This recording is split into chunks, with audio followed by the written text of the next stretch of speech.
special favor. Do you mind moving more to the front?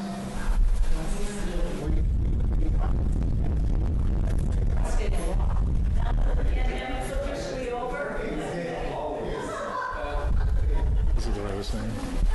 Felt like he would do like the introduction about the app and the funding, what he was looking for.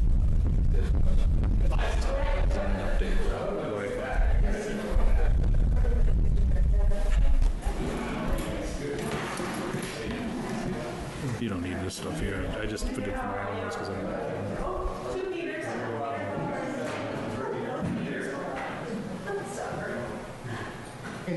And considering we are a very small group, we will start off with introductions. I know this is a public forum, but again, we really want this to be a dialogue. And one way of encouraging a dialogue is for all of us to know who is in this room. I'll start off. Norman Kumalo, Town Manager.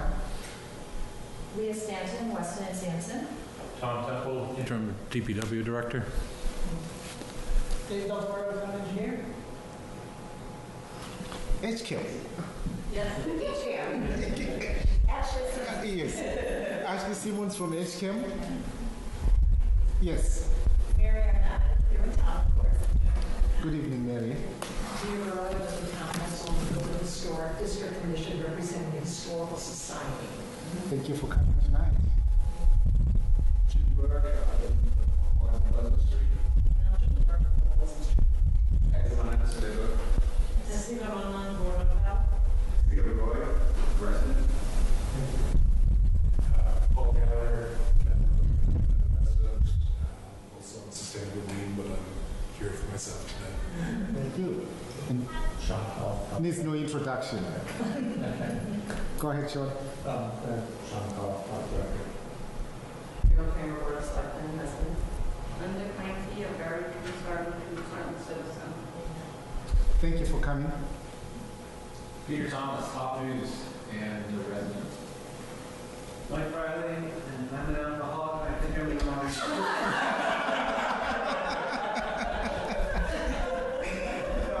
Mike, welcome. Yeah. Now, you're not going to test us on the names, are you? Because I've never I'll test Sean. Yes, Okay. We're here to. Yes. Yes. We are here tonight to talk about the town manager's request to use ARPA funds to supplement the town meeting appropriation that we made of $600,000 to fund the filtration project to address your concern, PFAS.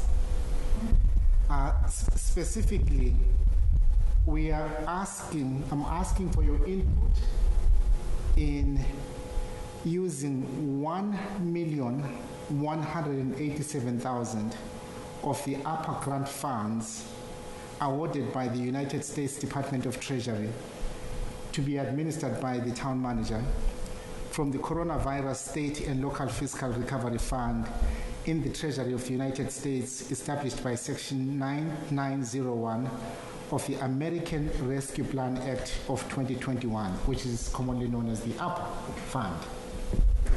And why we're here is because in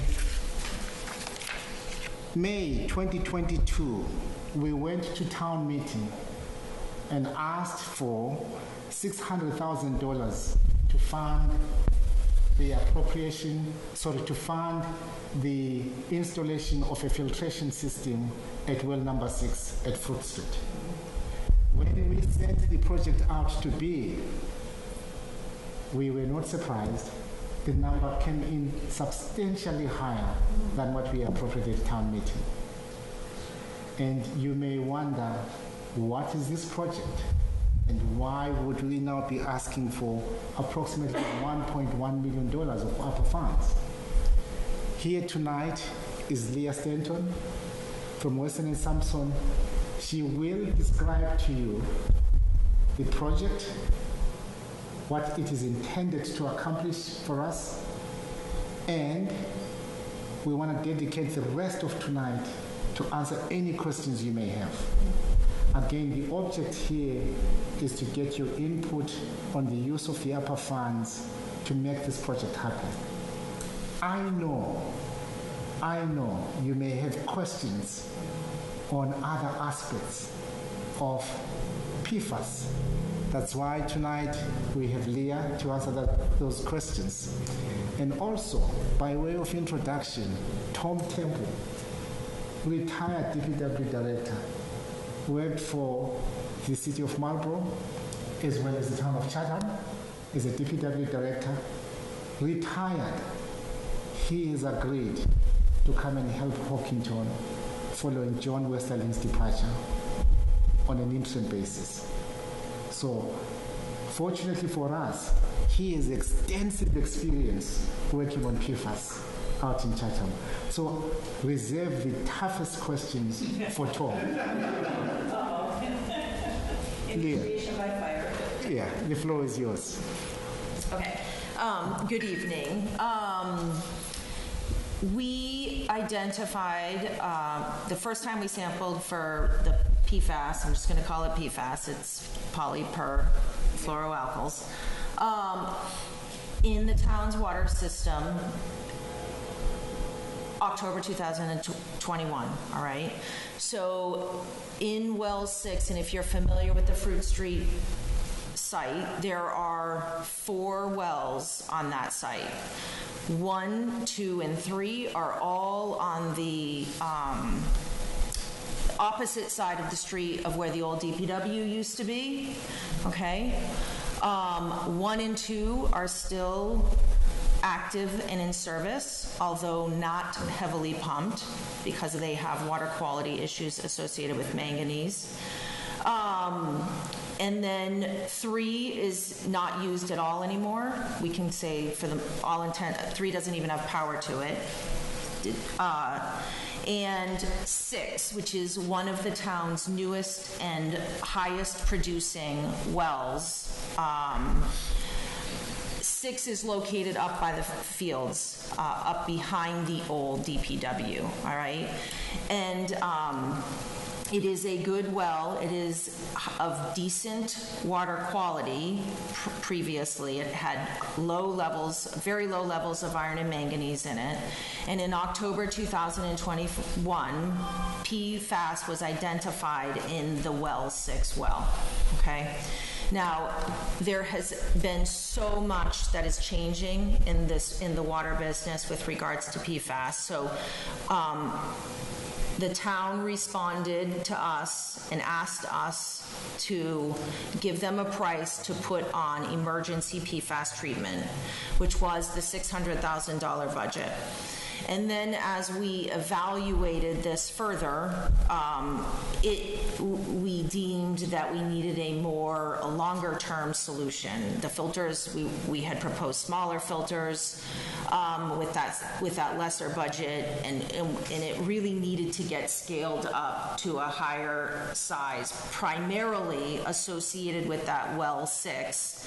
Well 6 is such a high-producing well for the town, it really cannot. There can be no lapses in service of it for things like media exchanges.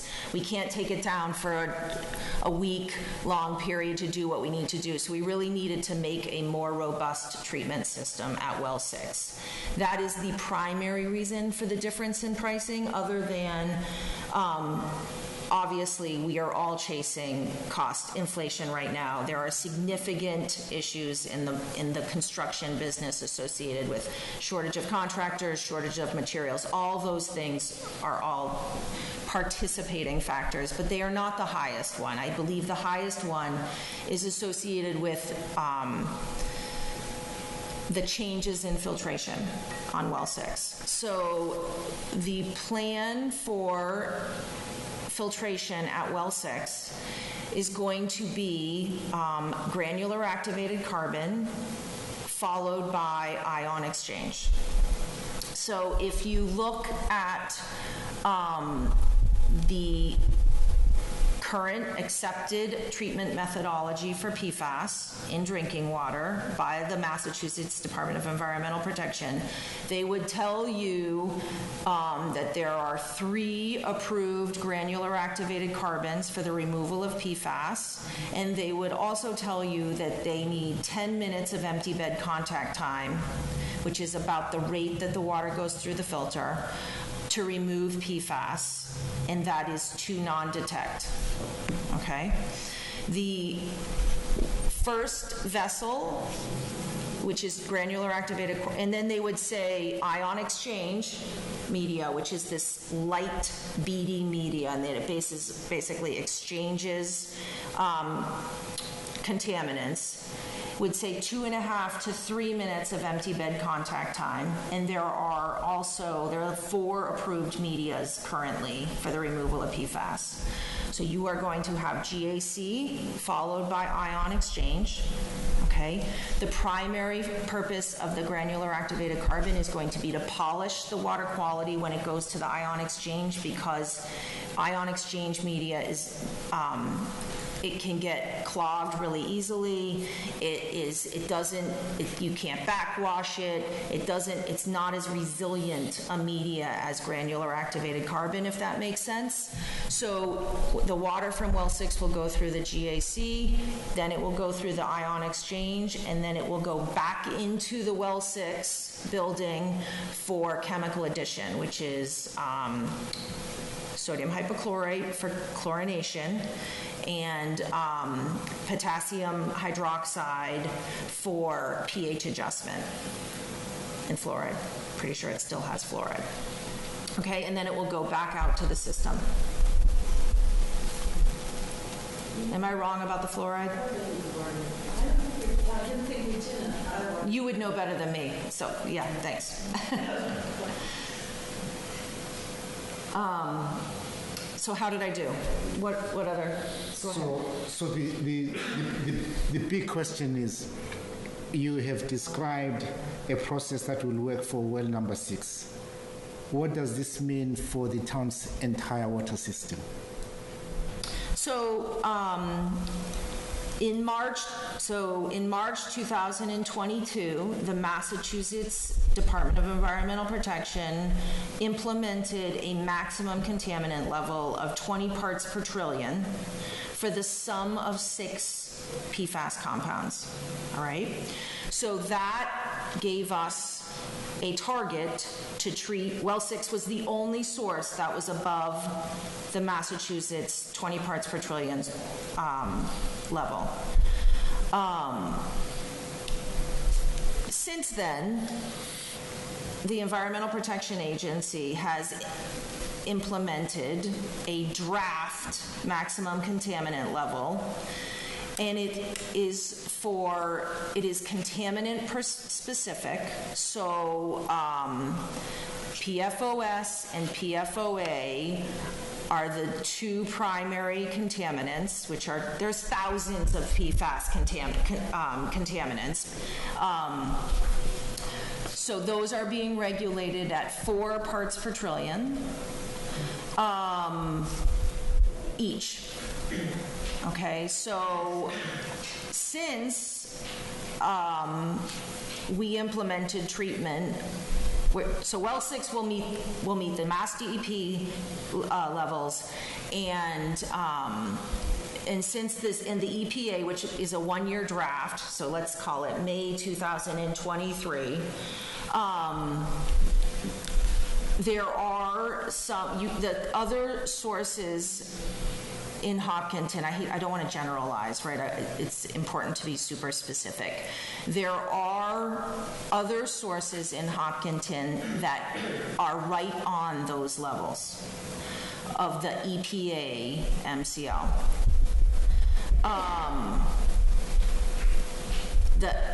they basically are, the Environmental Protection Agency is regulating a little bit above detection, all right? So our current detection limits for different chemicals have different detection limits, but our current detection limits are around, depending on the contaminant, 2 or 3 parts per trillion.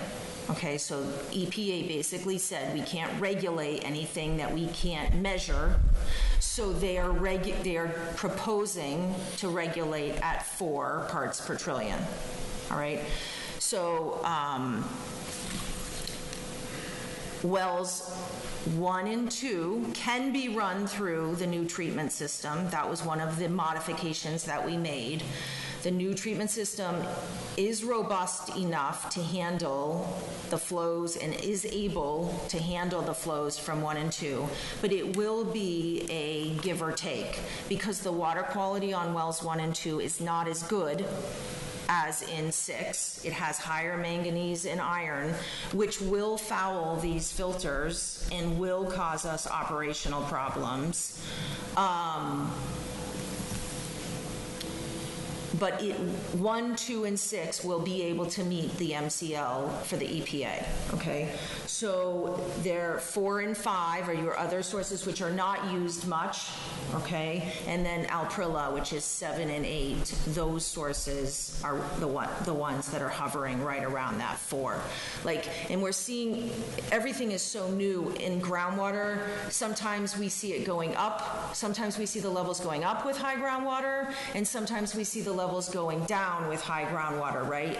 It could be diluting. So without knowing where all of the sources are coming from, it's still pretty early to say if, with any certainty, what's happening with the PFAS levels associated with the groundwater table.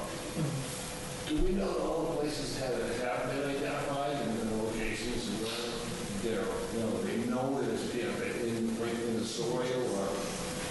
No, they don't. So they did, there was a study that I did see. It is in the Sudbury River.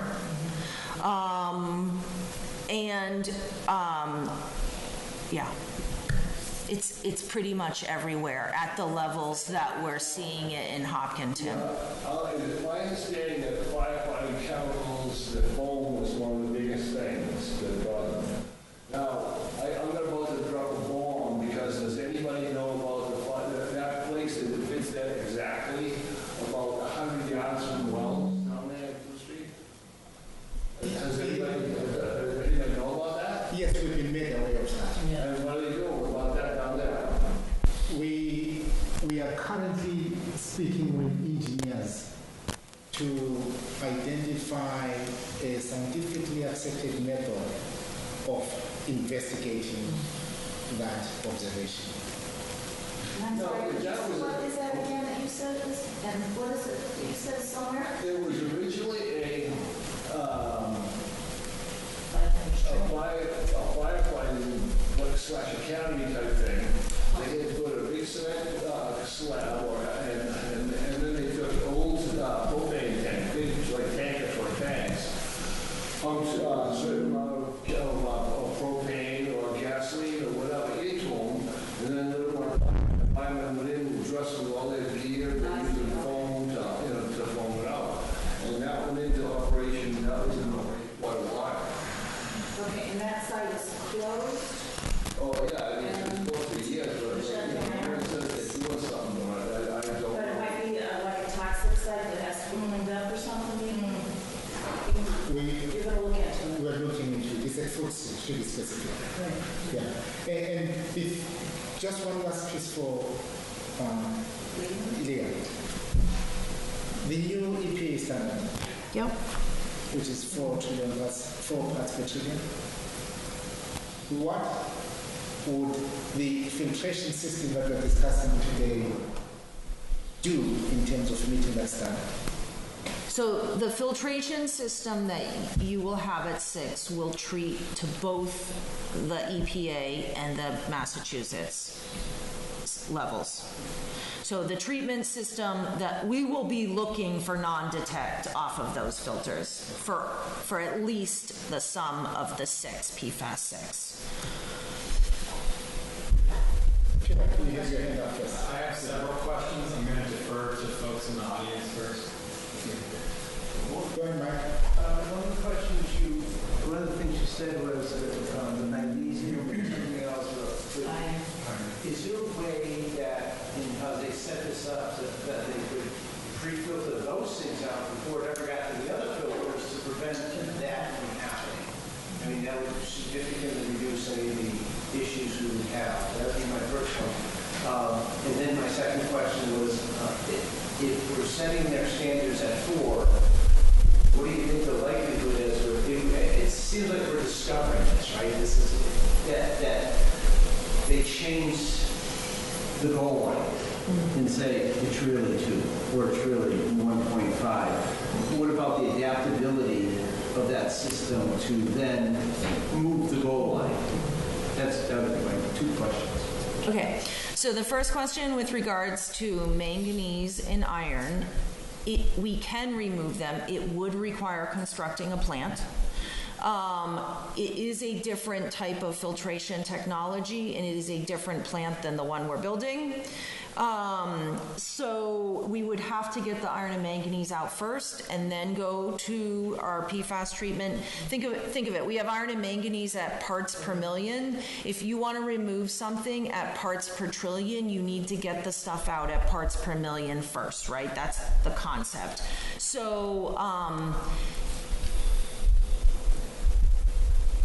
we are chasing time here. We are trying to do an interim solution for the town to get the PFAS out, meet the safe drinking water standards until the MWRA connection comes in. So that is, and without a question, that media in these filters is sacrificial, right? We are using it to treat water out to the system, and it isn't exactly the plant that we would build if we knew we were building a permanent plant for iron and manganese and PFAS treatment, but it is certainly cheaper.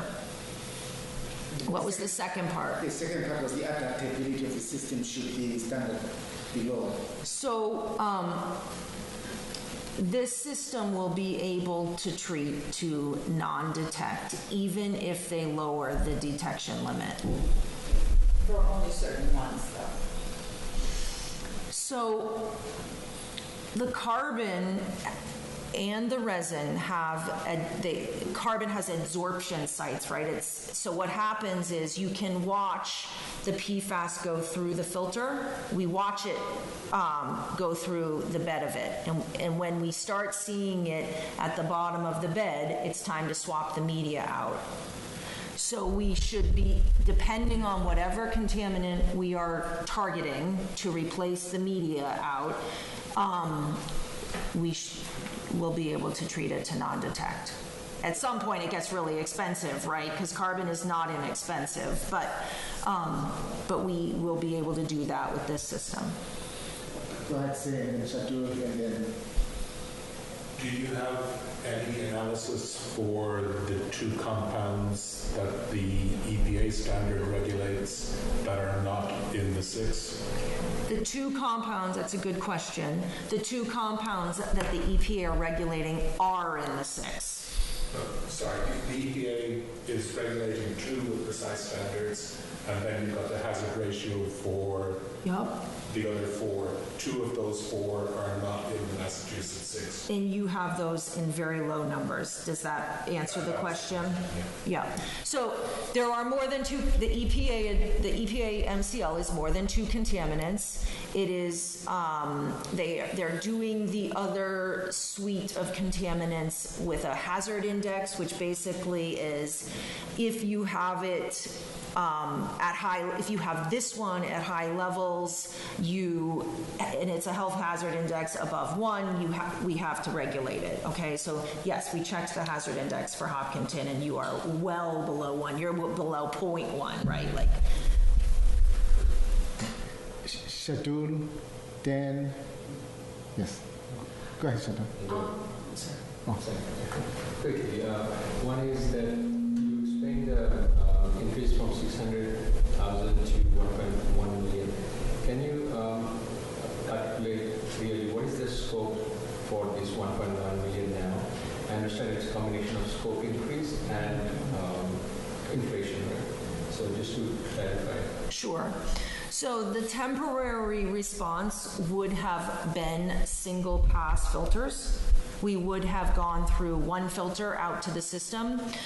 The permanent fix has two filters in series. So it has a lead and it has a lag, which in the way we do that is we monitor the water off of the lag, being at non-detect, and then what it allows us to do is when one of the filter media needs to get replaced, we can keep the well up and running, okay? So that's the primary reason. That and a whole lot of piping in order to make all of that happen in a building and a concrete slab. That is the primary reason for the increase. In fact, on that point, Leah, do you mind speaking to some of the changes to the design that came about as a result of DEP requirements for design changing along the way? Yeah, so one of the issues that happened is, and we're implementing these emergency filtration systems all over the state, and they require backwashing, right? So when we get carbon in, it has to be backwashed upon startup, and we have historically been putting that backwash water to ground. We basically let it go on the ground, and we've done the analysis to prove that there is no PFAS in it. The carbon holds onto it in a backwash situation, but DEP's trying to figure out how to handle this. They're trying to scale up the problem across the state. So that was one of the rules that they changed on Hopkinton as part of this process. And they basically said no backwashing any water to the ground anymore. So which meant that we had to build all sorts of strategies into managing it, right? Because it's a lot of water and it needs to get put somewhere, and so that was what I think that's what you were referring to. That one was significant. Dan, sorry, let's say Dan. Yeah. I have a couple questions on PFAS. Is this not getting a guarantee that we will meet requirements, assuming DEP doesn't change the whole line, or will you have to tweak the system after you do some testing and it costs more than $1.1 million? So there is a performance guarantee in the contract. So I believe, does that answer your question? It's Dan. Is that your name? Yeah. Yeah. It didn't answer your question, so try me again. Well, I think it answered the question, but I didn't feel like your heart was really in it. It's a tough game. My heart isn't probably in it. He's a former water commissioner. So, did you? Yeah, I was just going to say that everything that you're talking about, I experienced in the town of Chatham. The only difference is we didn't have the ability to tie onto MWRA in Chatham, so we had to go further and do the iron and manganese removal because we had 3 of our wells that had that. And doing so, then we had to have the design done for the filtration system to remove the PFAS that we had. We had to shut down 2 of our wells, and being a tourist community where you rely on your water and your drinking water, it's huge when you have to shut down 2 of your 8 working wells, and the demand is there. So exactly what she's talking about is the maximum contaminant level that was originally there was at 70 per trillion, and it went to 20. And they let us know, and it was literally months later, we had our first hit on three wells, and of the 3, 2 were above the limit, and so we had to take those out of service. So we couldn't go ahead and keep them into the system because we would have put our rest of our system in jeopardy. So you're in a really good position. I know it sounds hard to believe that you think that, but with the filtration system she's talking about and the lag time that is needed for the pipes to be able to handle this and make sure you end up with no levels above the EPA levels, you're in a good position right now. That kind of leads into my second question. We don't really know when failure is going to happen. So what's the lifespan of this treatment system? And at the end of that lifespan, when we actually connect to MWRA, is there a salvage value to this, or have we included the cost of dismantling this? So you will need to replace, I would anticipate that we would need to replace the media in the filters before you connect to the MWRA. But this system will be able to get you 5 years, 3 years, 7 years. I think all of that is fine. Dan, there was another question in there. And I think that involves your department head making sure that they're doing their capital improvement and keeping this in mind when they're starting the budget and they do their 3-year, 5-year outlook, making sure that they're including this price in their numbers so that it's not a surprise to anyone. We know it's something that has to be included. We don't want to hit with another whatever to dismantle and put it back where we found it when we connected to the MWRA. You would ask me about salvage value, and I think there might be. I mean, everyone is clamoring for these vessels right now. So depending on where we are in this process, I think there could be salvage value. In fact, to that point, you may recall when we were thinking about how to source the filtration system, we did look into whether we should buy a used system from another town that no longer needed it. But you had a follow-up question? Yeah, just one follow-up. The operation and maintenance of this until we connect to MWRA, are we going to have increased water rates? Is that enterprise fund money, or are you going to try to cover this? I forget the acronym. ARPA money. Yeah, ARPA money. We have the ability to use ARPA funds. However, we're still in the early stages of formulating this year's water and sewer rates. We will know better in the coming weeks whether we will need to increase any water and sewer rates in the coming years, in the future, as soon as we move much more deeper into that process. Thank you. Just to be clear, because this has been said a couple times, we went to town meeting and asked for and received $600,000. We are going to use an additional 1.187 of ARPA funds. So the total cost of this project is now $1.7 million. Just wanted to clarify that. You've been waiting patiently. No, it's okay. Yes. I have a question for you, and then something about the money. I would assume that there's some sort of residue from all of this. How does that get processed? It doesn't just disappear into thin air. What happens with the carbon filter? What happens to that? The carbon can be reactivated. It can get sent back and burned, and the PFAS can get burned off, and they can give it back to you. It is an option. It is a slightly reduced carbon over virgin carbon. Cost is a slightly reduced cost.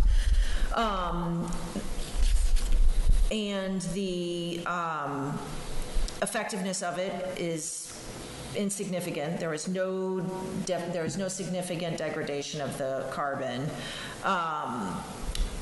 The resin is not regeneratable, which means that the resin is going to have disposal costs, and the resin is going to have PFAS on it, and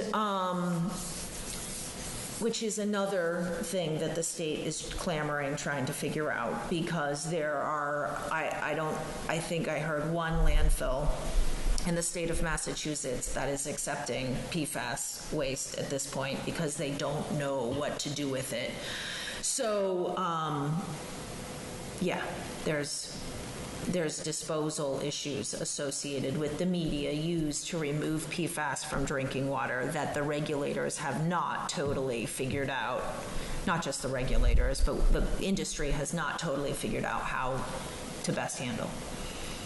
I'm looking at this side of the room where we have the Health Services Director and the member of the Hopkinton Sustainable Green Committee. Sorry, you have a follow-up? Well, you were, maybe I misunderstood what you were talking about some of that, the COVID, relief money. Yes. Is that the COVID relief money that currently McCarthy and Biden are arguing about? Yes, yes. Do we already have that portion? We have, yes, we have the 5.4 million in our hands. We have spent, I believe we spent another, about 86,000 of that last year. And yes, we are very much in tune with the discussions in Washington. Rest assured, we are taking steps to make sure that we protect the money that comes. Can I have one last question? Yes. It's sort of just a general thing.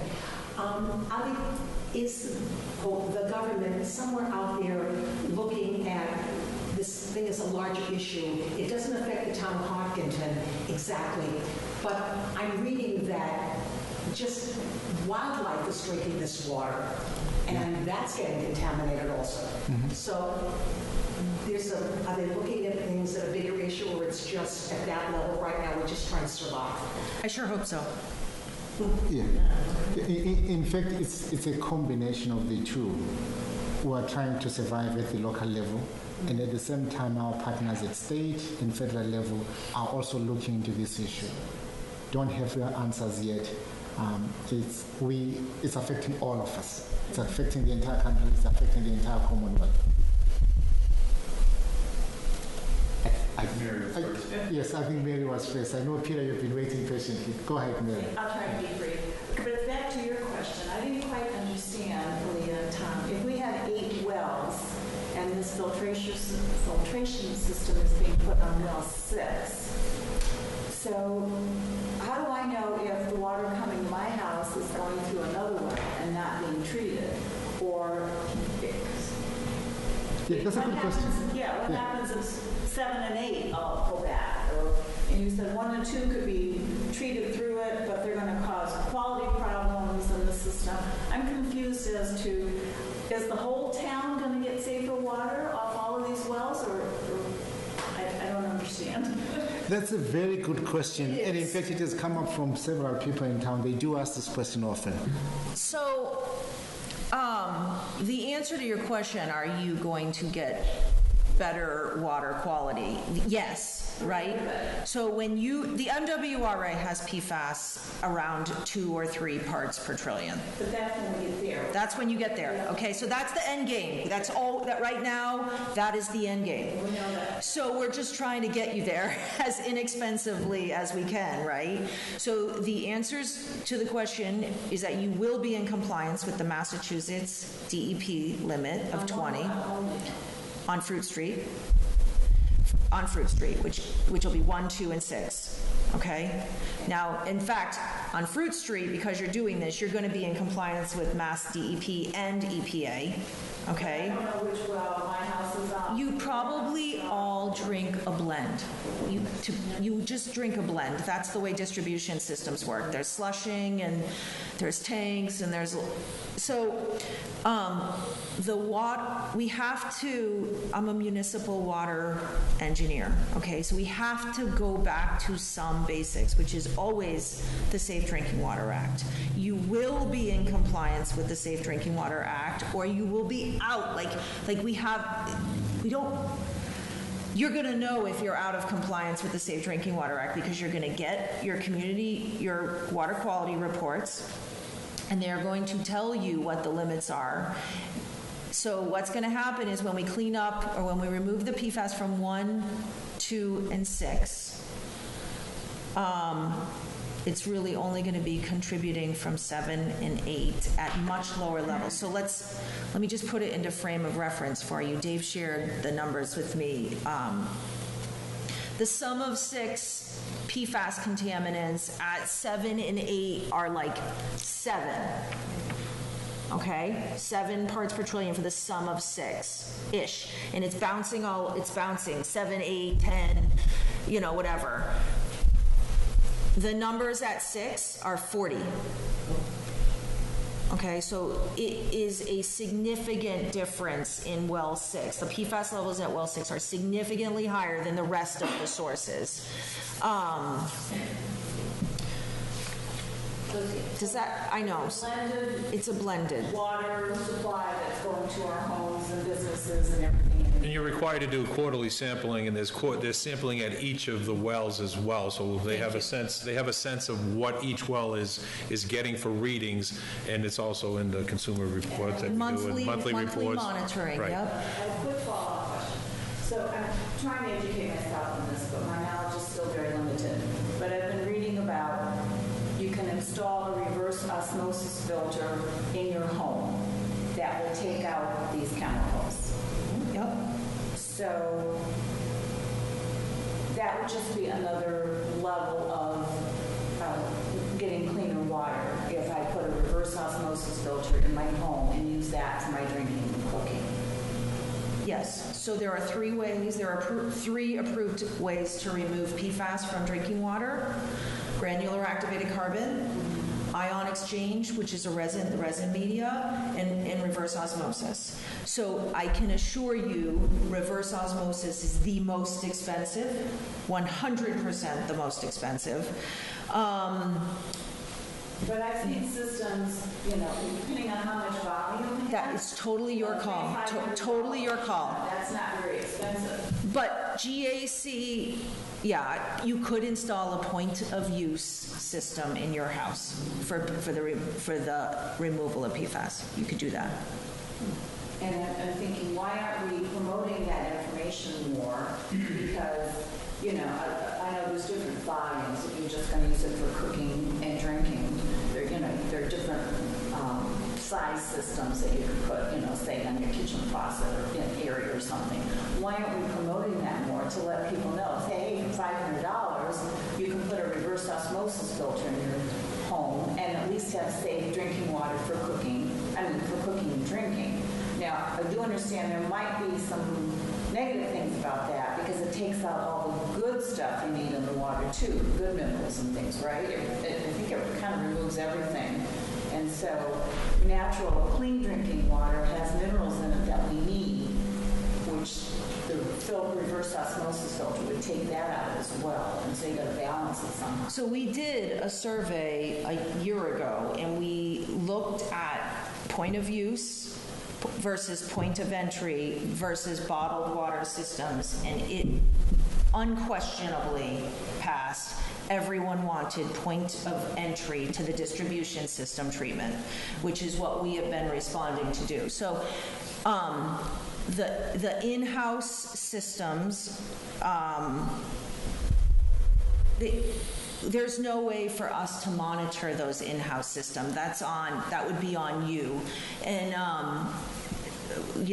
it's just it just made more sense to do it at the point of entry of the wells. Well, I think that absolutely that has to be done. So just to clarify your point, there is no whole house approved method of filtration by the EPA.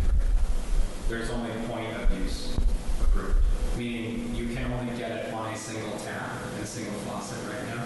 You can't do it for your whole house. Right, like if I wanted to put one in my kitchen, right. If I want to use that for my cooking, making pasta or whatever, right. and I want a glass of water, I could have it at that point, and that would be another level. Or in the meantime, until this all gets done, I feel like, okay, I won't be putting those chemicals in my body, right? And I just don't know why we're not hearing more about that as a solution. Again, the answer is we did a survey. The town told us to focus on fixing the point of entry. And at the town level, I agree with you, yeah. Yes. Maybe from the health department, Sean, not to put you on the spot, there might be information we could share with people to say, here are some systems that we looked at, and as a reverse osmosis, single point, in your kitchen if you want, and here's some price ranges. I'm not, because I spent $500 to have instead of drinking water. Yeah, here's the challenge. I think it's a good thought. The challenge is that as a government institution, we're always hesitant endorsing any product. Not a product, a yes. process. Reverse osmosis. Just as a process without I don't know. Okay. Yeah, something for Sean to think I'm taking more about. time than I exactly, planned, but yeah. it just seems worth looking into, I'm sure. And just from the sustainability viewpoint, you want to comment or? I just wanted to give some information about reverse osmosis based on 30 years of professional experience working with that process. Please. Go ahead. So the point of use reverse osmosis system under the sink, single tap, is probably pragmatically the best thing you can do if you're not on the municipal supply. And I think something like 40% of what we have of people in Hopkinton aren't connected to municipal. I'm not connected to municipal. I'm on town water, so if I don't if you're on town water, the best water you can get is having the town comply with Safe Drinking Water Act, which is the law. So, and then you shouldn't really need But interim to that. in the interim. Good idea? I personally think that the under the sink unit is a good idea if you have no way to reduce the risk otherwise. And I personally prefer reverse osmosis to the carbon, which would be the option for the under the sink, for the reason that the carbon exhausts itself and it will fail by passing the PFAS through. The reverse osmosis might clog up and you mightn't get any water out, but the water that you do get out will be in compliance. And I imagine you have to change those filters at some point anyway, too, so. They typically last a few years. Okay. Also, the testing for a private individual is so expensive. It's probably, if you test before and after installation of the system, you've probably exceeded the cost of installing the system. And for reverse osmosis, you don't care. It's just going to work. There is one challenge with the reverse osmosis, which is that if you have a septic system, and this is unbelievable, the state won't let you put the reject water into the septic system, even from a point of use system, because theoretically you're putting something that's slightly concentrated in PFAS back. But when you think about the mass balance around the house, like the well isn't really pumping that much more, there's no more water coming up from the well and going into but theoretically that's a little challenge that you would have to address if you were on a septic. Yeah, thank you. Just to move on, perhaps we take this offline. Peter, you've waited patiently. Thank you so much. So I have a couple questions. You just said something a couple minutes ago that was a bit alarming because you said the NWRA tests at 2 to 3 parts per trillion for PFAS. You said actually what you said was the NWRA has PFAS. And when I look at the NWRA's website, they consistently, and I'm looking at it now, consistently say that they have trace results of PFAS, like indetectable. And I want to be clear, I want you to be clear, I guess, with the town that we aren't going to start, we didn't just fund a project or connecting to a system that ultimately also has PFAS, because from my research, it does not have PFAS. So where did you come with that information? So you can't, if you can't measure it, so what happens is there's a detection limit which is based on sound science and statistics.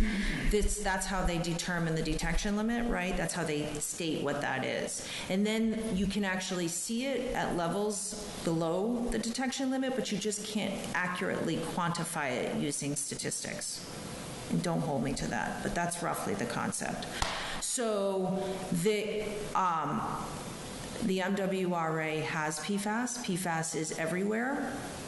We will find it. The lower we lower our detection limits, the more we will find. We're finding it in wells we're finding it in bedrock wells, right? So, So are you suggesting then that the NWRA is actually probably 2 to 3 parts per trillion, but it's just indetectable, so they just say trace rather than saying 2 or 3? Well, it's really, it is below the detection, it is below the current detection limit. Yeah, and I think that's the thing is What when, is the current protection level? It depends on which contaminant. PFOS, PFAS, what are I don't remember, it's like 2.3, 3 point, I don't, they? Somewhere. yeah. what I was going to say is that when we started doing the testing and collecting our data for the 8 or 9 wells that we were, that was servicing the community, we had some that had a trace of it. And when we say trace, they were at like 2 or 4, and then the other ones were closer to the new limit, which was 18, 19, bumping up near that 20 parts per trillion. So when you say trace, it's not enough, and after you don't get hits on those the next couple of times you're sampling, you no longer have to sample, you start doing quarterly. So, when they say trace, it's below the threshold and the limits that they're talking. So my concern is just that I don't want people in town to think that we're going to connect to a public water system. It is PFAS, yeah. Just Thank you. Just to be clear about my. Yeah, and so did I clarify that? Yeah, thank you. So a couple of other things. When you think about you talked about the media needing to be swapped in the filter. You said 3 to 5 to 7 years, so somewhere in there. Do you have any idea of the cost of that to swap the media? So the media will not last 3 years. The media will likely need to get swapped out before 3 years. Okay. And yes, we have some estimates on the costs of So those. will those be, Norman, will those be put into the DPW budget essentially, like every year we got to swap the media? I believe it's already in there. I believe that was that number that we were talking about. Projected out for the next several years. Yep. Okay, great. So right now you're doing the blend. Fruit Street is way high at the raw, number 6 that is, but at the finished water it's less. And the reason why is because it's being currently blended with 1 and 2 as well. All right, so the finished water is somewhat less than the raw. 40. Yes, thank you for clarifying. But what you said was that the magnesium content in 1 and 2 are going to clog the medium. Yes. Meaning, in theory, that means that you would decommission 1 and 2 altogether, because why would you want to keep using them if it was only going to clog the medium? Correct? It will be a factor, but you might need them for the water volume. Which is where I was going to go next. What do we do about a drought situation? Because the way that we always did it was we would shut off different wells at different times, because industry standard might be running 16 hours per day, but you're trying to shut one well off so you can give it a rest and do whatever maintenance you need on it. Meanwhile, that's resting, and you turn the other one back on, and you're floating it through. And then during your prime time, you might need them all running at that same time, with the exception of 3, which is offline. So that's how we've done it in the past, and I'm sure it's going to be similar here. Does that necessitate us swapping the media more rapidly then? It will. Yeah. So is that contemplated in the budget? Yes. In the projection that we will be using 1 and 2, we will be filling it up a little more than we need to, or we should maybe, but. And that is the purpose of the granular activated carbon filter, is to deal with a little bit of water quality adversity. Okay. Final question, I promise. Only 65% of the town is on public water, 35% is not. 100% of the town will pay for this. So, I'm just thinking from the Board of Health and the town's perspective. And by the way, let me preface all this by saying there are other people with private wells that have tested for PFAS, that have tested high for PFAS. There are communities that are serviced by private wells, like Highland Park, that have above the acceptable limit of PFAS. The YMCA, the Hopkinton Country Club. These are private wells, yeah, so the town would say, not my problem, but they are taxpayers. And so my question is, what comms plan, mitigation plan, strategies, anything does the town have to advise those that are on a private well or are serviced by a private well? In fact, as we're thinking about the answer to your question, I'm researching the language of the motion for the 600,000 that we appropriated town meeting may have limited that cost to the water enterprise. Let me just check. Okay. Yes, and I'll let you know. Yes. Well, Yeah. which would be helpful, I suppose. But I think that addresses the financial component, but I think there's just the generic sort of concern that 35% of the town has about, hey, I'm on a private well. And quite frankly, let me just talk to the elephant in the room. Yes. People who have a private well are discouraged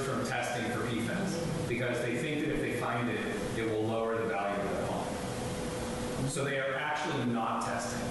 And I did a story you might have seen about how you can test for PFAS in your own home, and it's like $75, and we made it really cheap and easy for people to do that, to do a send-away. But there are people who pragmatically are saying, I don't want to know, because if I know I have to disclose it, then somebody might not want to buy my house, and my well has higher than acceptable levels of PFAS. So I feel like the town could, you know, help in some way, at least, I don't know, it's a little bit like COVID testing, you know? It's like, it's better to know, right? Wouldn't it be better to know so that people can design a mitigation strategy? Yeah. Go ahead, Sean. Yeah. So, I mean, I met with DP about 2 weeks ago. They are still working on what the private well standard will be, because it may not be the same as the EPA standard. And they are still looking at how they're going to handle sites that have used, say, reprocessed sewage sludge and other materials that may have contained PFAS.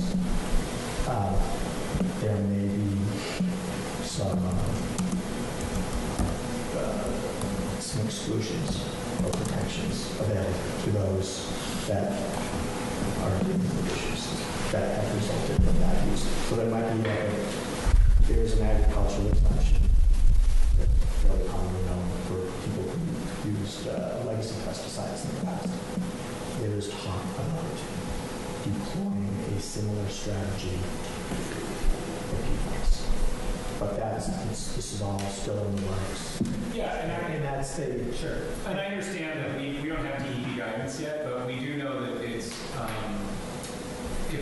the federal level used to be 70, now it's 4. The DEP level is 20, and it may change. There may be a difference in public water versus private water. Nonetheless, it's not good for you, whether you're getting it from the tap, from the public water, or private water. It's not good for you, and we should be advising people who aren't affected directly by the work you guys are doing about how they can protect themselves and their families. I don't know, people who have private wells, can they be on the town sewer? And they just get their... It just depends on where, it just depends on where. So if they're not, if they're on town sewer, then maybe a temporary solution interim would be a reverse osmosis filter, single point in their home for drinking and cooking. I mean, certainly there are, and I think that's a great idea. I think the town, again, should have a communication strategy around that for residents. And then the issue is that the DEP needs to resolve how they're going to handle, like, if that would be fine if the DEP would allow the effluent from the system to go into your septic system. But are we gonna? I mean, but honestly, Sean, are we gonna sit and just wait for DP to tell us what the standard is, or are we gonna just do something? I mean, candidly, like, we know it's not good, right? And we're treating our public water supply like, you know, we're spending $1.7 million on our public. I mean, we could at a minimum put out an email. I do think there are different types of uses, and the DEP recognizes that, though, right? You are a community water system. You drink your water all day long, 7 days a week, 365 days a year, and it is a lifetime exposure. The MCLs for PFAS are built around lifetime exposures, and the golf courses and the some of those other places of business are not. Those are not community non-transient water systems, so you're not getting the same volumes there, right? You're not there 7 days a week, you're not there 12 hours a day or whatever, and that is pertinent to how the regulators regulate. There's other things to drink there. Yeah. Go ahead. And after you, we'll take a question. I think there may be somebody online. Go ahead. Please forgive me if this has been out there, but I've been watching and everything. This temporary system that we're talking about, how long do we think, A, this will take to get going, and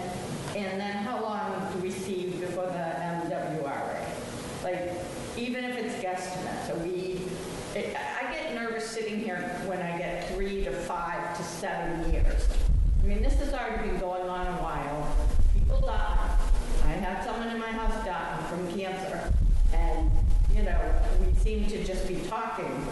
And, you know, when do we think this is actually going to all happen? This system will be started up in winter time.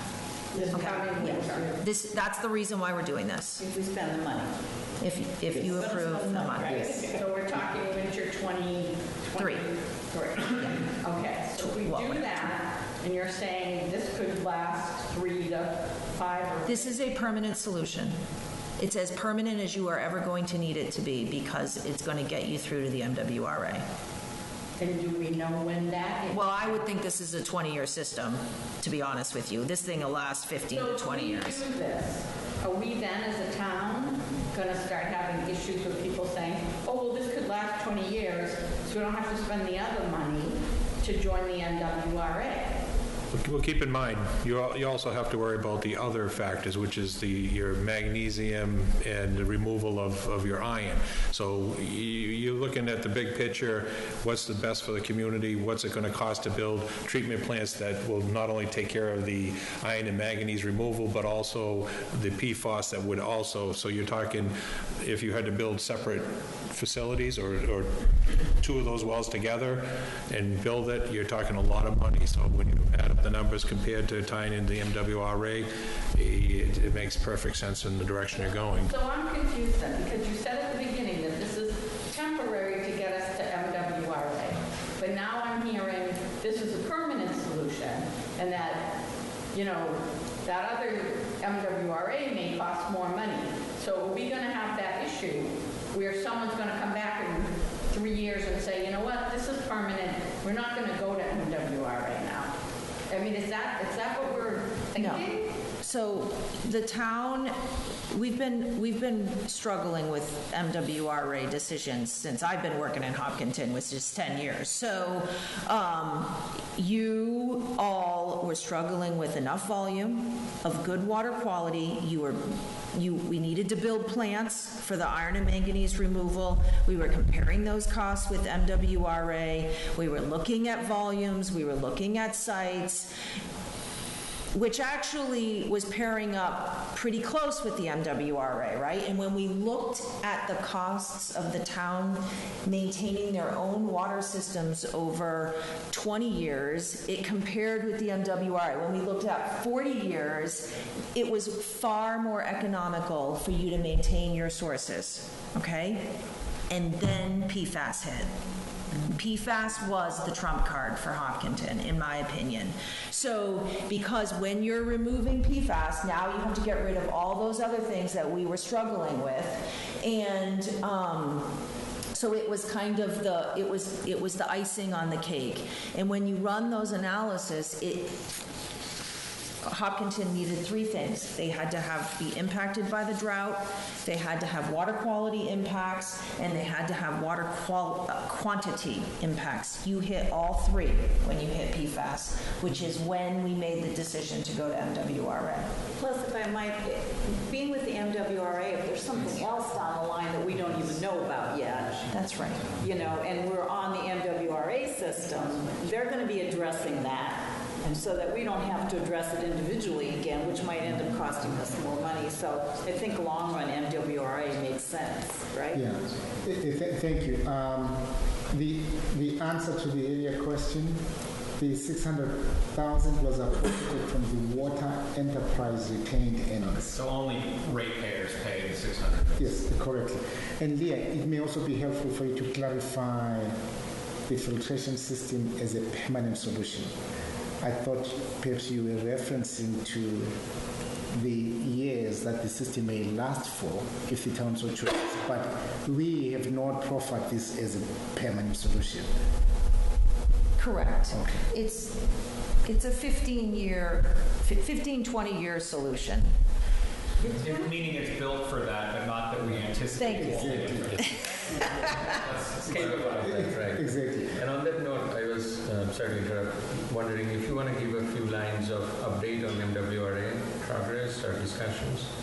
Eventually it'll be a town vote, but so far what's been the progress and where things are? Yes. the good news is there was a vote at the Southborough town meeting that allowed the design process to move forward. We will be connecting to the MWI through Southborough. Hopkinton on our side, we've already appropriated funds for the design process to begin. We are now finalizing a contract with a designer that will begin the design process. We have been told that the design process plus permitting may take between 2 to 3 years.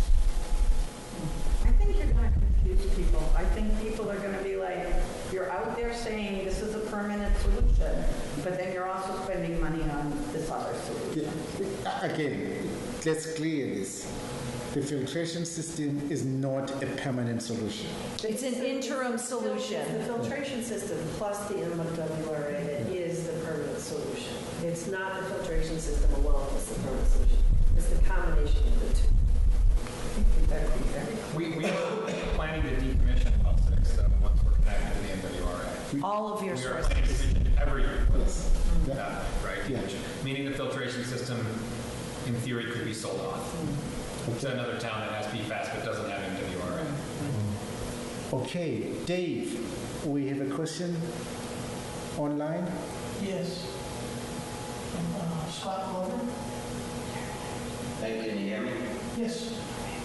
Okay. So my question was, at the town meeting where we appropriated the $600,000 to put a filter system in place to treat our one well instead of the limits, I don't remember us saying we also put it into the MWRA. I thought it was a study to see what that would involve. Suddenly, all I hear is when we connect to the MWRA. Now, I know there was also millions of dollars in connection fees that we said may be able to get waived, may not be able to get waived. I'd like some more answers on what the real story on all that is, because a lot of this just suddenly went from we may hook up to MWRA to we are hooking up. Good question. In fact, several years ago, we went to town meeting and appropriated approximately $1 million to connect to the MWRA through Ashland. That was several years ago. We then came back to town meeting and asked that those funds be reappropriated for the design of the MWRA connection through Southborough. Yes, the discussion at town meeting was in relation to the design, the feasibility, and what permitting would require.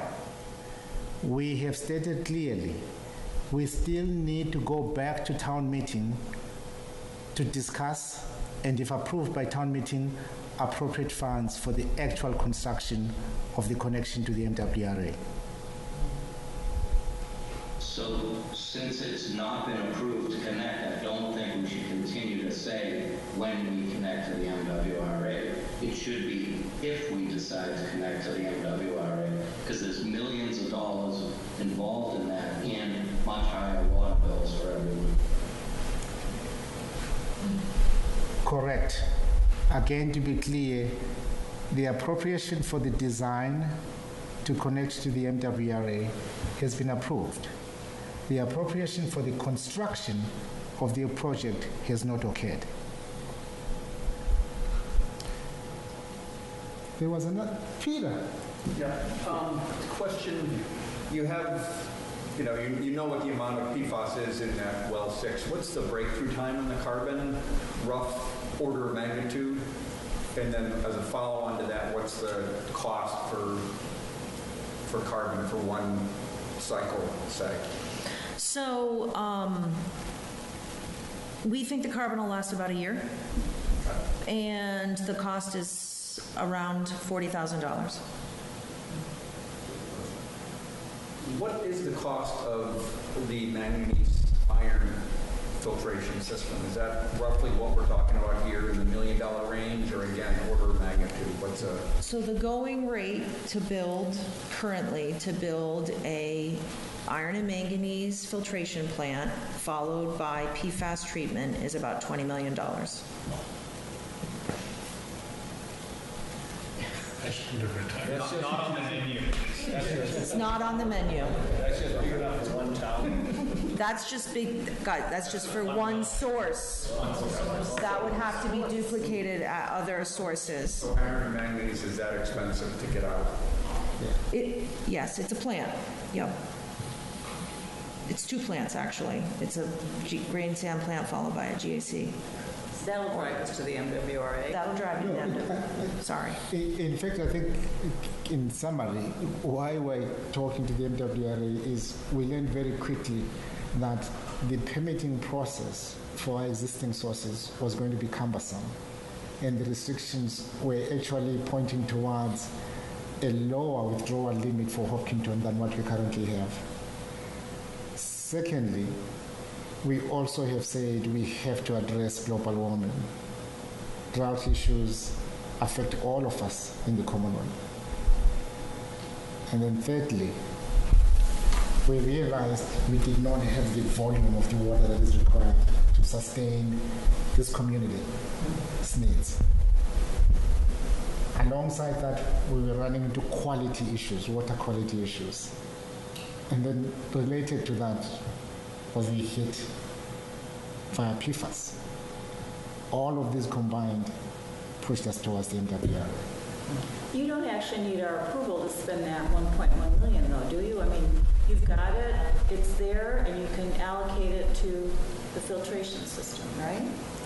Or you need public approval for that? Yeah, I hate to say it this way. The town manager, based on the federal law, has the authority to spend. However, in Hopkinton, our culture is different. We talk, we seek input, we have dialogue, and that's what we're doing here. Not required, however, it's our way of conducting business. Oh, and I thank you very much for that, but I just want to make sure that you don't have to go for any special vote or town meeting or anything. If we all here would say, yeah, that's a good way to spend money to help get us better drinking water. I don't know, would anybody tell them not to spend it? I wouldn't. Go ahead. Thank you. Yeah. Peter, did you have any follow-up question? Several, but it's okay. Keep going. Yeah. Any other questions, comments? Go ahead. Is there a legal final compliance date for the Massachusetts regulation for Hopkinton? Like, is there a certain date beyond which we're not only out of compliance, but illegally out of compliance? I think you're out of compliance right now. We're already illegal? Yeah, you're out of compliance with the Massachusetts MCL at the Fruit Street site. They're looking at it on a running quarterly average, and I'm pretty sure you are ticking right, or I think you're like low 20s. But as long as you're taking steps, the state will not go ahead and fine you. That's right. Yeah. Or shut us down. I would argue that most of the people aren't aware of like the MCP process and how it's like a cookbook. So you hit a threshold, you have a series of steps you need to make. If you're demonstrating that you are actively working towards a solution, then you stay in the DEP's good graces. And I think I would argue that we are demonstrating all of that. I always describe to my clients that it is like a cookbook.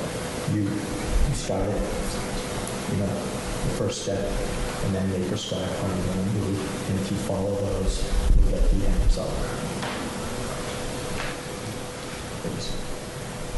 Okay, go ahead. Well, I guess just to finish where this gentleman led off, does the town have any plans to address with the State Fire Academy the fact that they ran a gas school on that site 400 feet from our wellhead that is now contaminated with PFAS for 9 to 15 years?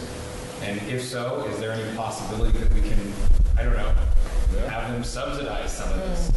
Since firefighters, not only from Hopkinton, but New York City, Maine, Logan Airport, everywhere came in to train at that field.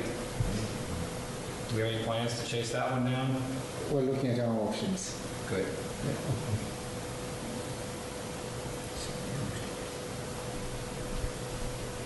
I have any questions. Oh, I thought you were going to offer policy solutions. No, that'll be in 5 minutes. We just sit tight. I got it all figured out. I am curious where the landfill is in Massachusetts that is accepting. I don't know. We don't know. Yeah. I don't know either. I'm just saying, it could be hard case. I'm just saying.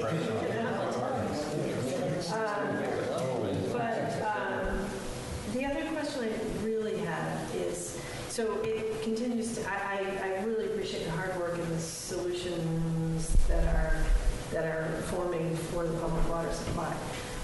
Not just for myself, but for everybody who is on private supplies. It feels like we're lagging way behind.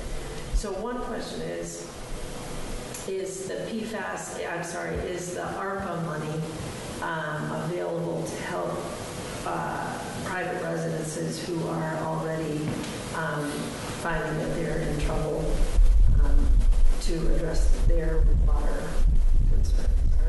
Are there monies available through ARPA or otherwise that people can access to help mitigate their own private systems? I think the answer is, whilst there may not be any specific funds allocated for private well owners to address PFAS, there is still space and room for communities, individual communities, to discuss how they would like to proceed in that regard. So it is a policy decision. And it would qualify for expenditures from the ARPA monies? We'll have to review that. Yeah. Yes, we'll have to review that. For example, I heard from Peter the idea of, could the town put aside some funds for testing? No, correct. Testing or mitigating, that would be, yes, I agree. Then the other question about ARPA funds, I understand that we'd have to look into it and we'd have to figure out how that was going to take shape if we were going to do that. There's a deadline on spending the ARPA funds, correct? Yes, there's a deadline. Yeah, so what is that deadline? I think it's in is it December 2026. It's still not there, however. It's pushed out then. No, but the real issue is what was pointed out earlier, the current discussions in Washington. That's the real issue. Okay, so help me understand. So currently we know that we can spend it through 2026, but that could change. Is that what you're saying?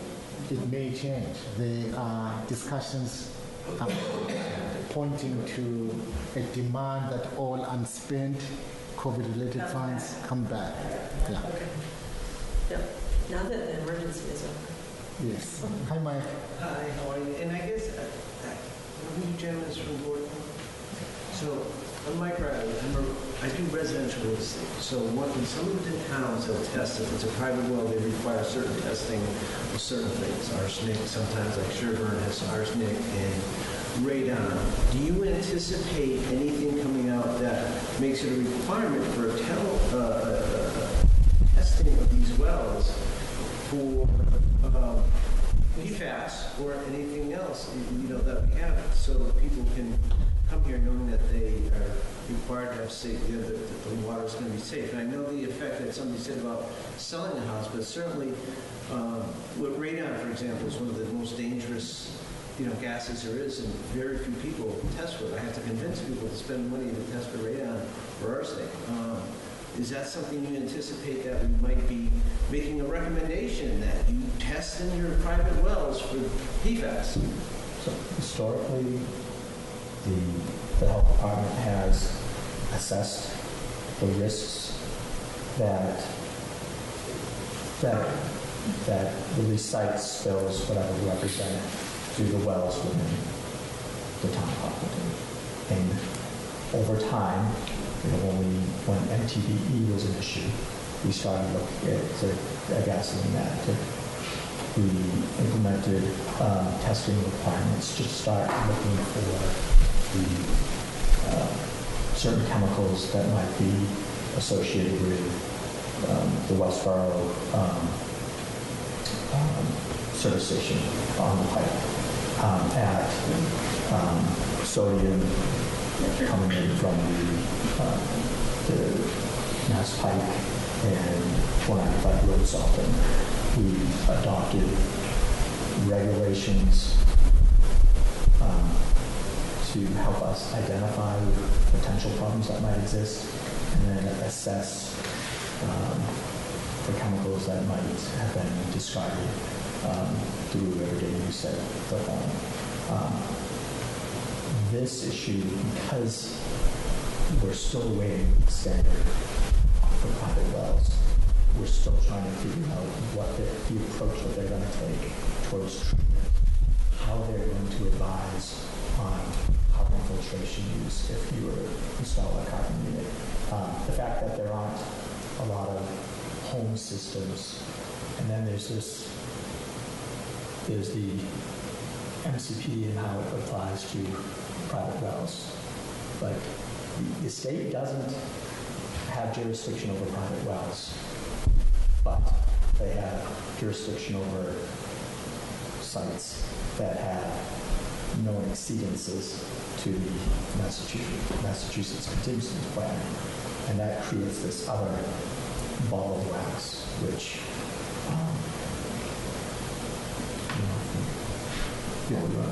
right.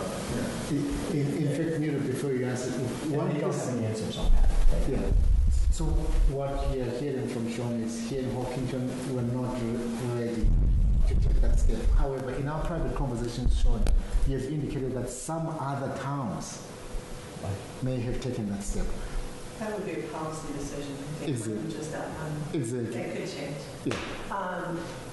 I think what I'm also hearing is that there's a downside to private well owners putting in a carbon filtration system for their drinking water, right?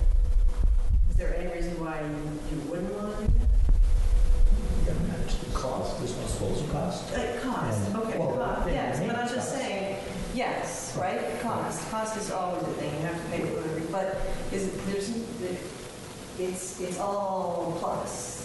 But whether you have PFAS or not, running your water through a carbon filter is not going to be a problem. So one of the issues that we're discussing, I'm waiting. But a discussion we're having with the DEP is, so where does that carbon go?